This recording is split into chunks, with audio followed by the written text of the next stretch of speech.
es la primera neoplasia en la mujer, ocupa entre 20 y 25% de todos los cánceres de la mujer. Sin embargo, en la totalidad de todos los cánceres, en Puno también está ocupando entre el 20 a 30% de cánceres, de todos los cánceres en el Salud Puno. Es la segunda causa de mortalidad en las mujeres mayores de 25 años, 15 a 20% de la mortalidad total por cáncer. En el Perú la mayoría se detecta en fases avanzadas y la supervivencia a los 5 años es menor a 30%. La edad media de aparición está alrededor de los 50 años, en promedio 49 años según Globocam. Son estadísticas de Perú. Los factores de riesgo pueden ser modificables o no modificables. Dentro de los no modificables están los genéticos y los modificables tenemos los factores externos ambientales. Dentro de los factores no modificables, o sea, genéticos, tenemos las mutaciones específicas de los genes supresores de tumores, como son el gen BRCA1 y BRCA2, el P53, el PTEN, el CDH1, el CTK11, el CHEK2, BRIP1, RAT51 y ATM. También tenemos la sobreexpresión del HER2, que es un factor de crecimiento que se encuentra en la membrana celular. Es un factor de crecimiento epidérmico, HER2, que se encuentra normalmente en todas las personas y que en las personas que tienen cáncer se encuentra sobreexpresado, porque este HER2 se encarga de la regulación de la proliferación celular. Entonces, si este HER2 está sobreexpresado, va a haber mayor replicación celular, ya que también inhibe la apoptosis. Los varones pueden tener o se asocian más, su cáncer se asocia más a genes BRCA1 y BRCA2. También dentro de los no modificables están los antecedentes personales de patologías mamarias, como por ejemplo la hiperplasia ductal atípica, que tiene mayor riesgo de producir cáncer de mama. Existen otras lesiones benignas que no se relacionan con cáncer de mama, como son los fibroadenomas y los quistes mamarios, no van a dar lugar a cáncer de mama.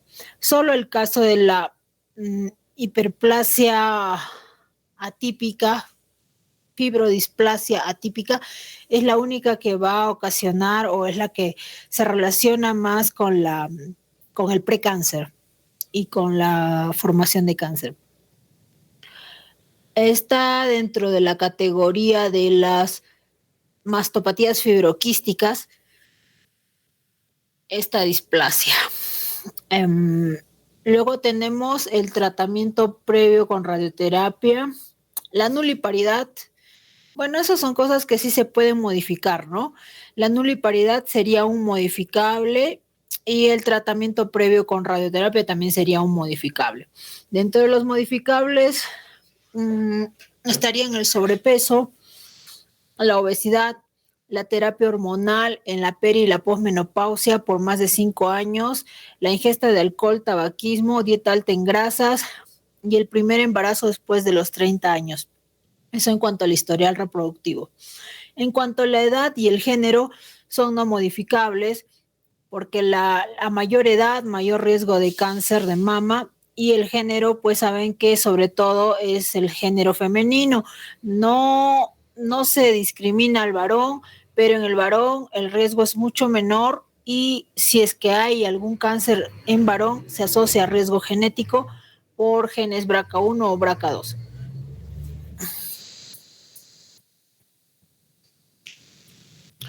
Entonces, los factores de riesgo, como podemos ver, se relacionan más a los modificables, se relacionan a la terapia estrogénica, ¿no? El influjo estrogénico es el factor que va a producir o va a intervenir en la hiperplasia o displasia del tejido mamario, que es un precáncer, y esto va a llevar al cáncer de mama, que puede ser ductal o lobulillar.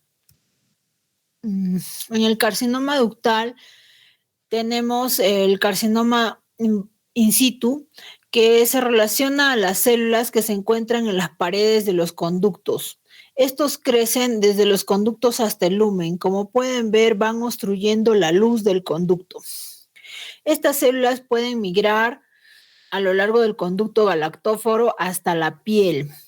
Eso en el ductal in situ, a diferencia del lobulillar, que no va a migrar a la piel. El ductal sí. También dentro del ductal podría ocasionarse una enfermedad de Payet. Llamamos enfermedad de Payet a las lesiones que se producen en el pezón asociados a cáncer, ¿no? El cáncer de Payet se refiere al cáncer de pezón. Enfermedad de Payet se refiere a la hiperplasia ductal que se encuentra en el pezón. Enfermedad de Payet mamaria es porque liberan un factor de movilidad, lo que les ayuda a penetrar y a sentarse entre las células epiteliales escamosas. Conforme hay inflamación que saque el líquido extracelular a través de las roturas del pie, este líquido seca y forma costras. Producen un líquido, por eso es que hay secreción por el pezón, secreción sanguinolenta generalmente. A ver, en el carcinoma lobulillar o lobular in situ, a diferencia del ductal, no hay invasión a la piel. Crecen las células tumorales dentro de los lóbulos sin invadir los conductos, causando que el alvéolo afectado sea grande. No cruza la membrana basal, por lo tanto, no existe carcinoma lobulillar invasivo.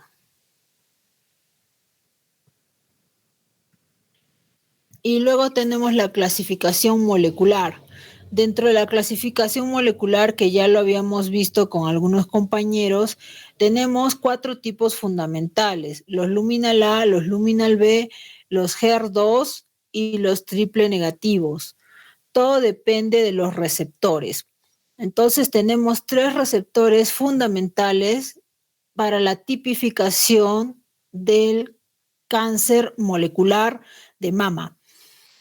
Dentro de esos 3 receptores tenemos el receptor de estrógeno, el receptor de progesterona y el HER2. Como ya había mencionado antes, el HER2 es un protooncogen, es un factor epidérmico de crecimiento celular que se encuentra en la membrana de las células.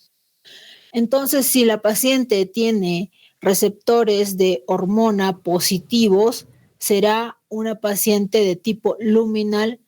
Puede ser A o B de acuerdo a la agresividad del cáncer. Si la agresividad es baja, será un luminal A, y si la agresividad es alta, será un luminal B. En el caso de los luminales que se relacionan a receptores de estrógeno o receptores de progesterona, comprendemos que este tipo de cáncer se relaciona más al cáncer esporádico, es decir, aquel cáncer que se relaciona a la ingesta de hormonas externas o de grasas que al final, por la vía de la aromatasa, terminan transformándose en hormona, en progesterona, en estrógeno, perdón. Entonces, estos son más relacionados con el cáncer de tipo ambiental o esporádico. Dentro de la diferencia entre el luminal A y el luminal B está la agresividad del cáncer. En el luminal A tenemos un marcador que se llama Ki-67, marca la agresividad del tumor, nos indica que para los luminales A, el Ki-67 debe ser menor a 20% según la última revisión St. Gallen. Anteriormente consideraban 14% como punto de corte, pero luego de la revisión del año 2020 quedaron en que iba a ser menos de 20% para los luminal A. Para los luminal A, para los luminal B tenemos que la agresividad es mayor al 20%. Sin embargo, también hay otra diferencia con los luminal A, que los luminal B pueden tener HER2. En cambio, los luminal A no. Los luminal A son hormonales puros. En cambio, los luminal B podrían tener un componente HER2. O sea, pueden ser HER2 positivo o HER2 negativo asociado a receptores hormonales positivos. Obviamente los luminal B son de peor pronóstico que los luminal A. Los luminal B son más agresivos, son esos cánceres en los que aparece la metástasis en el hígado, en el pulmón, en el hueso, ese tipo de cáncer. En cambio, los luminal A, generalmente la metástasis es solo al hueso. Se comportan como un cáncer de próstata, podríamos decir, muy parecido, que se va hacia el hueso como lugar predilecto de metástasis. Un tercer tipo que tenemos, que es el HER2 positivo. Para este tipo, el HER2 debe estar solo, sin receptores hormonales, si no sería luminal B. El HER2 solo se sobreexpresa entre el 15 a 20% según esta revisión. Sin embargo, en revisiones actuales puede llegar hasta el 30% la sobreexpresión del HER2. Estos tienen peor pronóstico que los luminales, pero gracias al trastuzumab, que es un inhibidor del HER2, es que estos cánceres actualmente ya no se les considera tan peligrosos y tan agresivos como antes gracias al uso de trastuzumab. Luego tenemos un cuarto tipo, que es el triple negativo, que como su nombre lo dice, negativo para receptor de estrógeno, negativo para progesterona y negativo para HER2. Estos ocupan entre el 8 a 37% de todos los cánceres, son los más agresivos de todos y son los que se relacionan a factor genético. Estos están asociados a mutaciones BRCA1, BRCA2 y otro tipo de genes como P53, enfermedad de Li-Fraumeni, etc. Y son los que aparecen a temprana edad, progresan rápidamente y los que ocasionan mayor mortalidad. Dentro de la clínica del cáncer de mama tenemos que podemos encontrar una masa palpable que va a ser el 80% de toda la clínica. Esta masa se va a detectar ya sea por autoexamen de mama, cuando las mujeres se bañan o están en su cuarto, pues pueden realizar el autoexamen de mama y ahí es donde pueden palpar la masa. Es una forma de detección. Entonces se siente el bulto, la inflamación, dura indolora y es por eso el motivo de consulta. Ese es el motivo de consulta en 80% de los casos. También pueden aparecer hoyuelos en la piel o más conocido como piel de naranja. En estos casos, cuando hay afectación de la piel, hay edema de piel, piel de naranja, ya estamos viendo un cáncer de tipo inflamatorio. Este ya es un tipo estadio 3B. Todos los cánceres inflamatorios con compromiso de la piel están catalogados como estadio 3B. Luego tenemos secreciones sanguinolentas. Las secreciones sanguinolentas también pueden asustar a la mujer y es ahí donde acuden a la consulta. Esto más en el cáncer de pezón, ¿no? En la enfermedad de Payet, que ocasiona estas secreciones serosanguinolentas. Otra cosa que les puede ayudar a detectar el cáncer es la axila, el nódulo que van a sentir en la axila. Mayormente siempre los nódulos de la axila corresponden a un tumor del mismo lado de la mama. Es muy raro que sea la axila contralateral. No imposible, pero raro. Luego tenemos la fibrosis, que se puede ocasionar en los conductos galactóforos y los ligamentos suspensorios, lo que ocasiona retracciones. Es clásico ver la retracción de pezón también.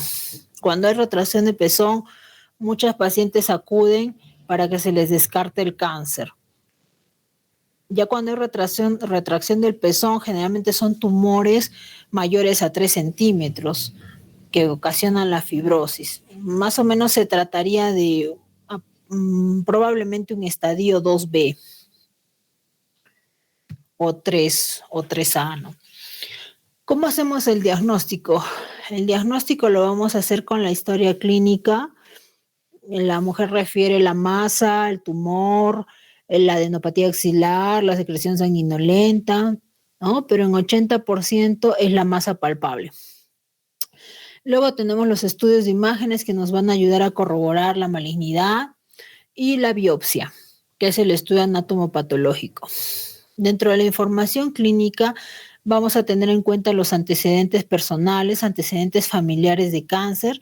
Se sabe que a mayor cantidad de familiares con cáncer, mayor probabilidad de cáncer, ¿no? Cuando tiene más de 2 familiares, ya el cáncer, ya la probabilidad de cáncer es alta. 2 o más familiares, ya es alta la probabilidad de cáncer. Los factores de riesgo, como el hábito de fumar, el tabaco, la obesidad, una dieta alta en grasas, enfermedades concomitantes, por ejemplo, la enfermedad de Li-Fraumeni, que es una enfermedad en la que el P53 está alterado y sabemos que el P53 es un gen supresor de tumores y si este gen está alterado, entonces si bien tenemos la enfermedad de Li-Fraumeni, pero esta enfermedad de Li-Fraumeni se va a asociar a cáncer de mama.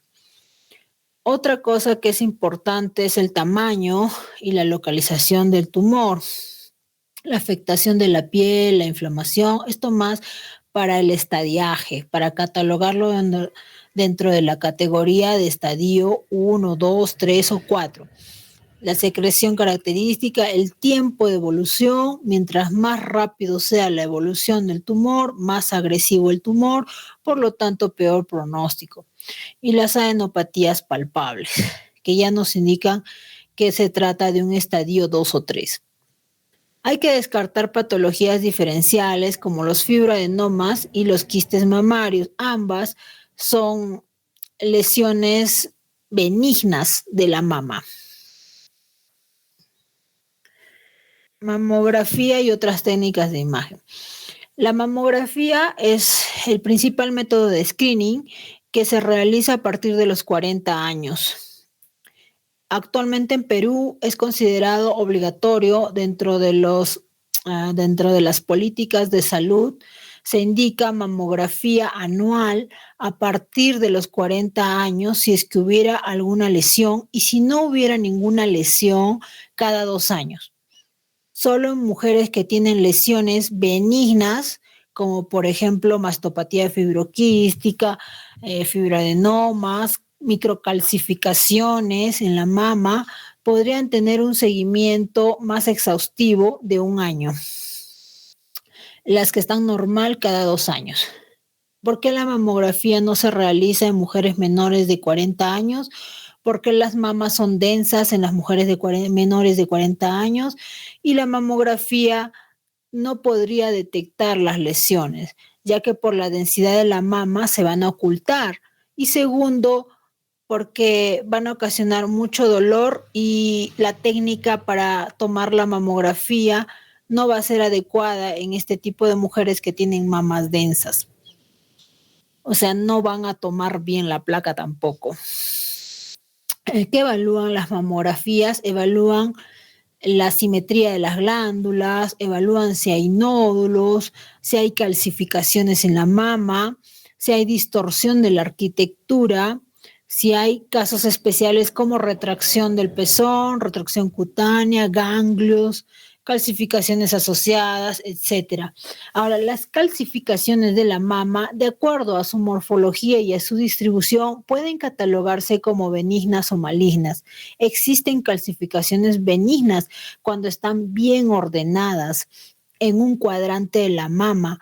Son calcificaciones que no tienen deformidad, son como puntos blanquecinos en la placa. En cambio, cuando encontramos calcificaciones dispersas, esas calcificaciones dispersas sí nos podrían hacer sospechar de que algo anda mal. Cuando las calcificaciones son dispersas o en forma muy estrellada, pues nos indican que hay que descartar enema de mama.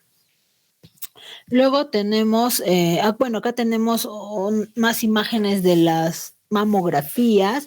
Aquí vemos en la primera una distorsión arquitectural, no hay un nódulo exactamente, solo parece como que hubiera hiperdensidades en la mama en forma difusa, en forma casi estrellada.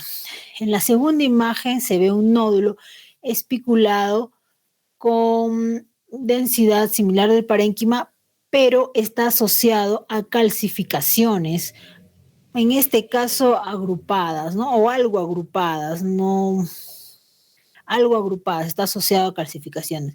Y en la tercera imagen vemos microcalcificaciones en palomitas de maíz, o sea, así como lo ven en esa imagen, yo diría que esas calcificaciones son dispersas y como son dispersas, más apuntan a una sospecha de cáncer de mama. En cuanto al BIRAS, que es lo que tienen que saber para no equivocarse, la clasificación de BIRATS, BIRAT 0 nos indica que no se ha podido determinar si hay lesión, no hay lesión, que no es posible porque de repente la densidad de la mama es alta y no se visualizan bien las lesiones. Entonces, un BIRAT 0 no significa nada, significa que no se ha podido realizar bien el estudio, que no se puede determinar, no es que no tenga nada, no es que sea benigno, sino que no se ha podido determinar nada. Los BIRATs van tanto para la mamografía como para la ecografía de mama. En el BIRAS 1 nos indica que es una valoración negativa cáncer. No hay nada, la mama es normal. En el BIRAS 2 podemos encontrar lesiones benignas, como un fibroadenoma, como un quiste de mama, que son benignos y que sabemos que no producen cáncer.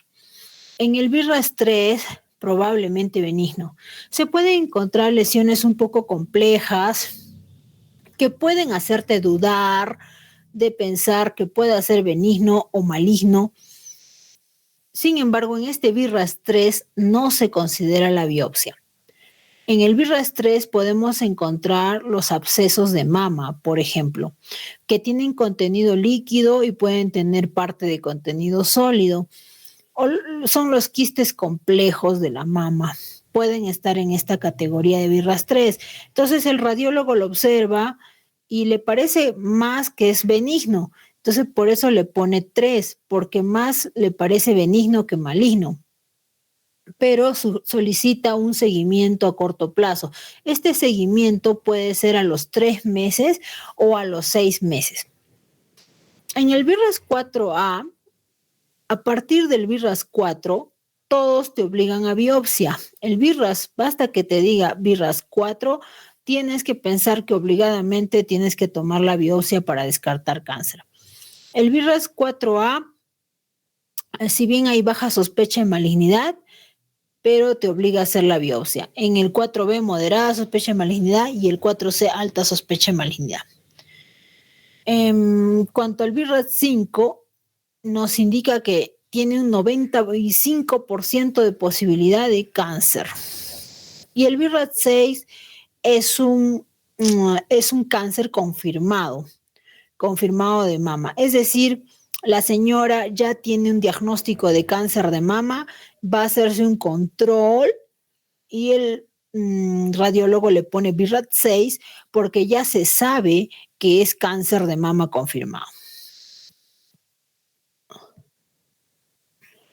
La siguiente. Otras técnicas de imagen pueden ser la ecografía, que permite valorar la naturaleza sólida o quística de las lesiones y además puede detectar lesiones que la mamografía no es capaz, sobre todo en las mamas densas. Ahí nos ayuda la ecografía, ya que la mamografía no va a poder con las mamas densas. Las desventajas son que no va a poder determinar si las microcalcificaciones están agrupadas o no. Y que quizás no va a distinguir bien la hipertrofia mamaria. En cuanto a la resonancia magnética, tiene una alta sensibilidad y una baja especificidad. El tejido canceroso tiene alta afinidad por el contraste gadolíneo y detecta lesiones muy pequeñas en la mama, es capaz de detectar carcinomas in situ de la mama. Las lesiones pueden ser multifocales o multicéntricas. Nos ayuda a detectar la estadificación del cáncer. También nos ayuda al despistaje en personas de riesgo. Por ejemplo, mujeres muy jóvenes de 25 a 35 años que tengan mutaciones BRCA o que ya sepan que tienen antecedente dos familiares con cáncer, entonces tienen alta posibilidad de desarrollar. En ese caso, ellas deben realizarse resonancia magnética antes de los 40 años, ya que a partir de los 40 años se realiza la mamografía, pero ya sería muy tardío el diagnóstico. En ellas, la presentación del cáncer va a ser más temprano, podría ser entre 20 y 30 años. Entonces, la resonancia magnética va a ser el método ideal de despistaje en las pacientes con mutaciones BRCA1, BRCA2 o que tengan dos o más familiares en una línea familiar, o que tengan síndrome de Lee-Fraumening, porque ya se sabe que tienen mutaciones del P53, o en aquellas en las que tienen hiperplasia atípica y que no es posible determinar el inicio del cáncer, se puede hacer seguimiento con resonancia magnética anual. Las desventajas son la baja especificidad para distinguir entre las lesiones benignas y malignas, alta tasa de falsos positivos, baja disponibilidad y alto costo. Se pueden usar otras técnicas de imagen como la TAC para el estadiaje, el PET-CT si que tenemos alguna duda y la gammagrafía ósea para determinar metástasis en el hueso.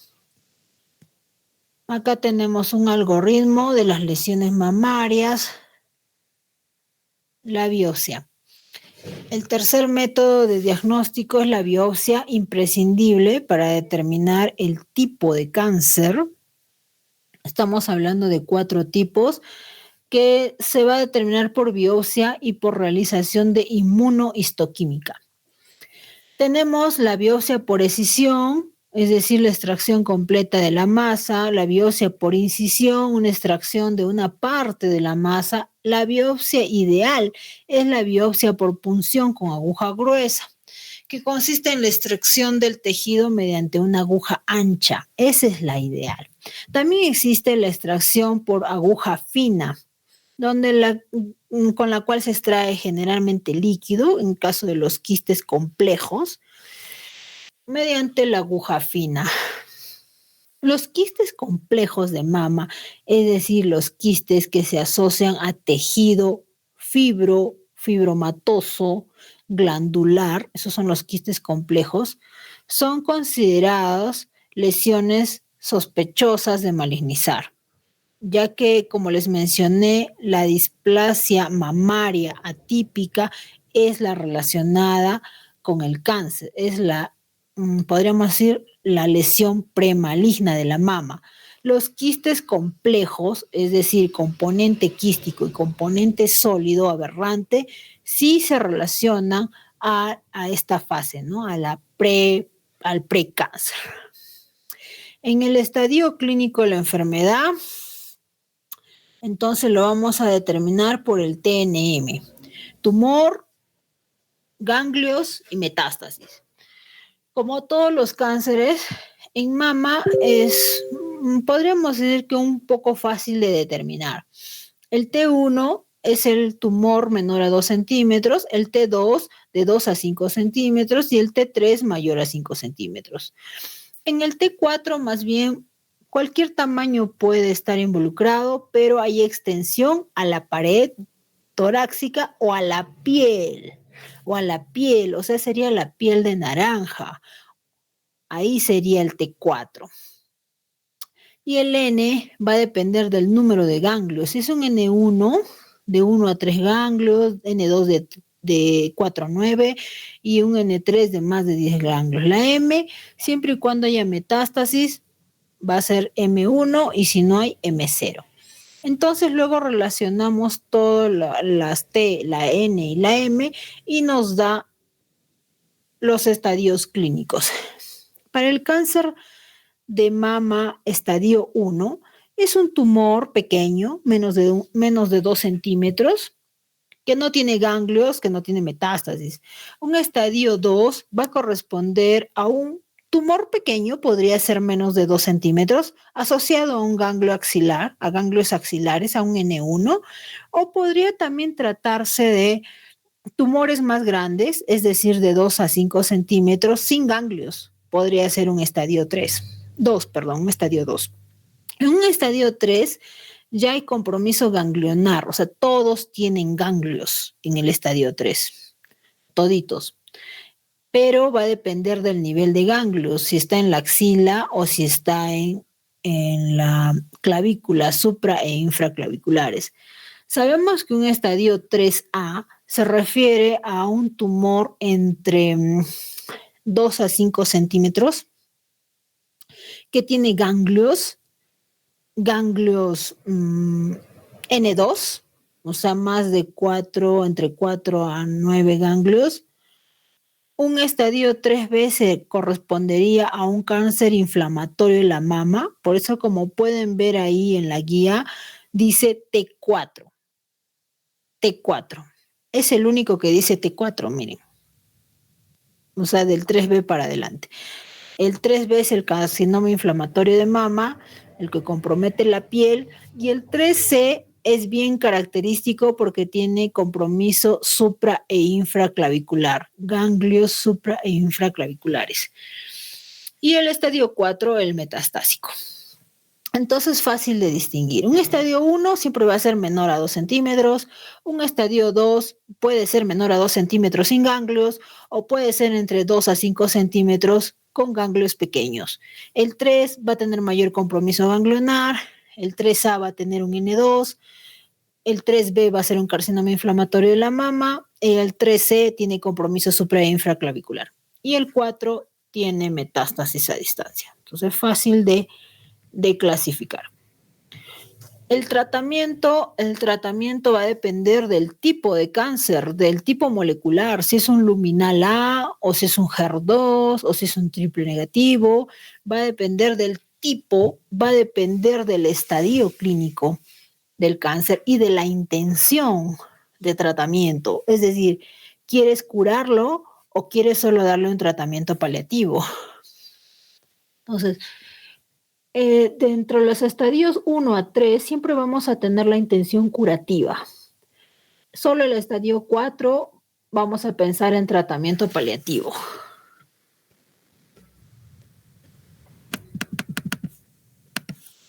Y acá tenemos que la cirugía es el pilar del tratamiento, siempre la cirugía es el pilar del tratamiento.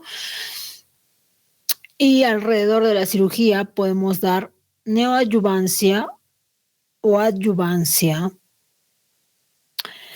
La cirugía puede ser una cirugía parcial, una mastectomía parcial, o puede ser una mastectomía radical modificada.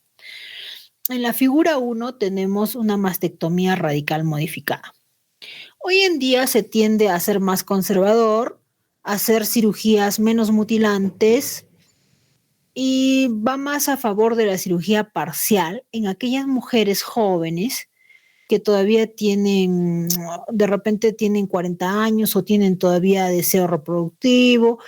En ella se va a pensar en una cirugía parcial, pero la cirugía parcial siempre va a tener que estar asociada a radioterapia.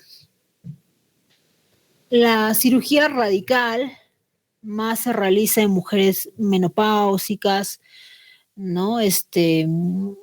Bueno, que no tienen mucho deseo de la estética tampoco. Y también se va a hacer la extirpación de ganglios. En primer lugar, el ganglio centinela, que se va a detectar mediante patent blue o azul de metileno o la sustancia patent blue, se inyecta en la axila y se observa que las zonas pintadas de azul son las zonas que en las que está la irrigación linfática, podríamos decir, anómala y sospechosa de malignidad.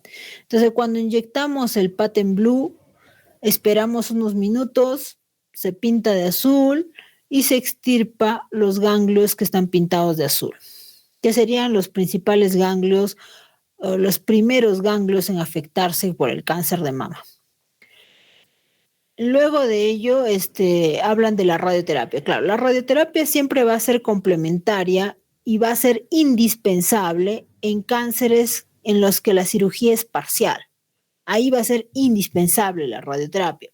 En cánceres que tienen mastectomía radical modificada, puede no ser indispensable, puede. Por ejemplo, en luminales A podría ser, pero en luminales B o triple negativo o HER2 vamos a tener que dar radioterapia sí o sí. Acá tenemos un algoritmo, pero que mejor se ve acá. El tratamiento de la enfermedad metastásica. En el caso de la enfermedad metastásica, que ya es el tratamiento paliativo, tenemos en cuenta si es una enfermedad que tiene receptores hormonales positivos. Si es un cáncer que tiene receptores hormonales positivos, pero de repente tiene baja carga tumoral, es decir, está el cáncer ubicado en la mama y la metástasis de repente está en el hueso porque es un luminal, y no tiene metástasis en pulmón, no tiene metástasis en cerebro, no tiene metástasis en hígado.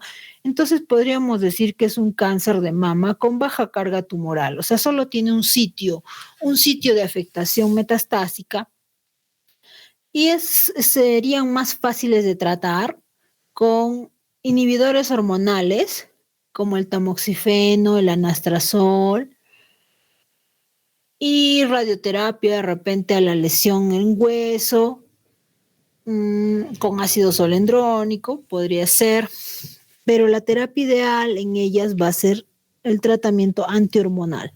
Pueden usarse inhibidores de la aromatasa, se van a usar siempre en posmenopáusicas. En premenopáusicas vamos a usar los inhibidores de la GnRH, o sea, la triptorelina, asociado a tamoxifeno en mujeres premenopáusicas.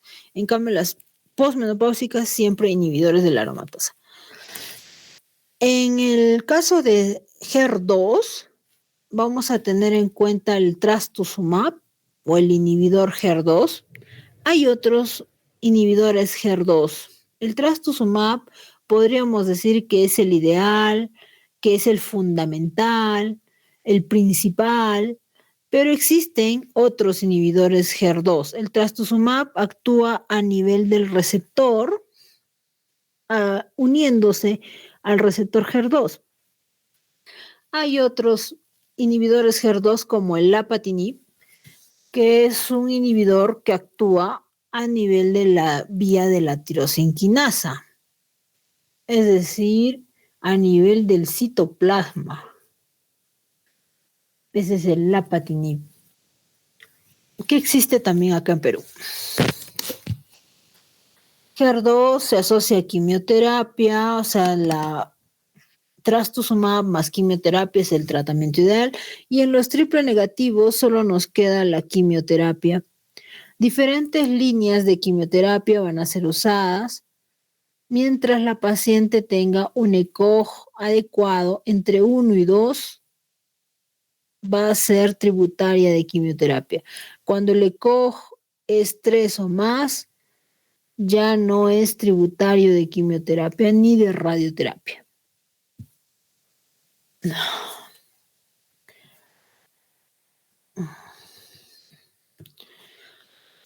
Bueno, eso es en cuanto a cáncer de mama.